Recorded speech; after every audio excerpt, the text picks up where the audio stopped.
What is going on, you guys? This is Ryan from Wadfigs here, and in a couple days, it is the first ever brand exclusive pay-per-view on the WWE Network. First Smackdown, and it's Backlash, and I'm pretty excited for it. So, as always, let's get into what I think, and my review of the show will actually be going up on my Instagram rather than my YouTube channel. I kind of want to keep that exclusive over there so you can check that out. So let's go ahead and get into the first match. First match we'll be getting into is the Randy Orton versus Bray Wyatt match.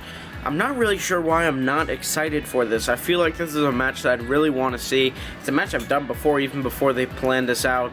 I thought the build to it is pretty good, but I'm just not really excited for it. I'm not sure what it is. I hope the match is really good, and I also hope to see a Sister Abigail into an RKO. I think that might be the ending.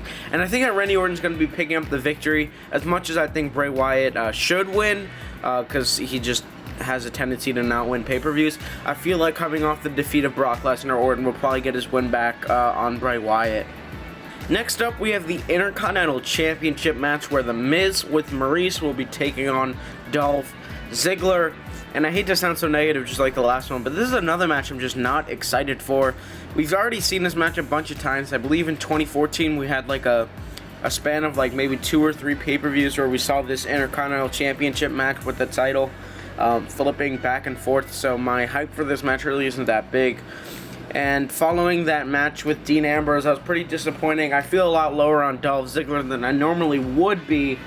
And he said a couple things to The Miz, I believe, on maybe the Smackdown after SummerSlam or something, or maybe the week after, about Miz being a hypocrite for, you know, not backing anything up or whatever.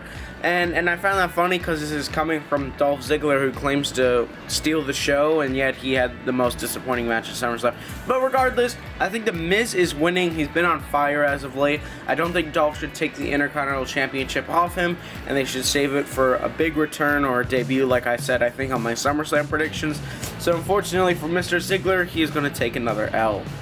Then we have the Women's Six-Pack Challenge between Becky Lynch, Nikki Bella, Natalya, Naomi, Alexa Bliss, and Carmella.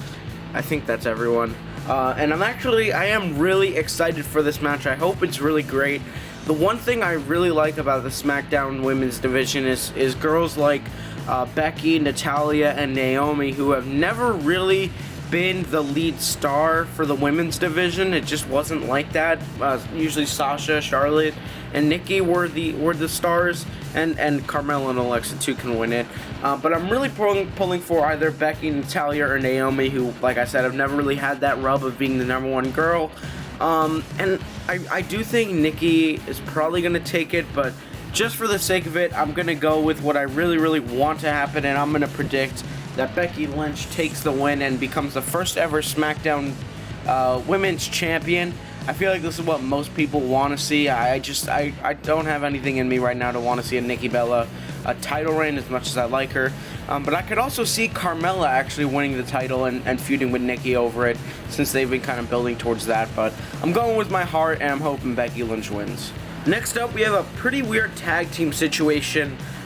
It was announced on Talking Smack that American Alpha will not be facing Rhino, they won't be facing Rhino and Heath Slater in the finals of the tag team tournament, and rather it's going to be the Usos versus the Hype Bros, and the winner of that match faces Heath Slater and Rhino. And I do think the Usos are going to win the match. I think they will beat the Hype Bros easily, leading possibly to an American Alpha Usos feud for the tag titles.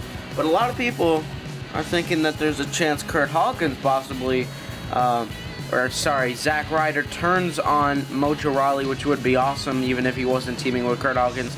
Maybe they do a reuniting of Kurt Hawkins and Zack Ryder, but I don't really think that's going to happen. Rather, I think the Usos take the win, and they will beat Heath Slater and Rhino, and I hope Slater gets a contract afterwards, but the Usos and American Alpha for the tag titles. And finally, we have the main event, which I'm definitely most forward looking to.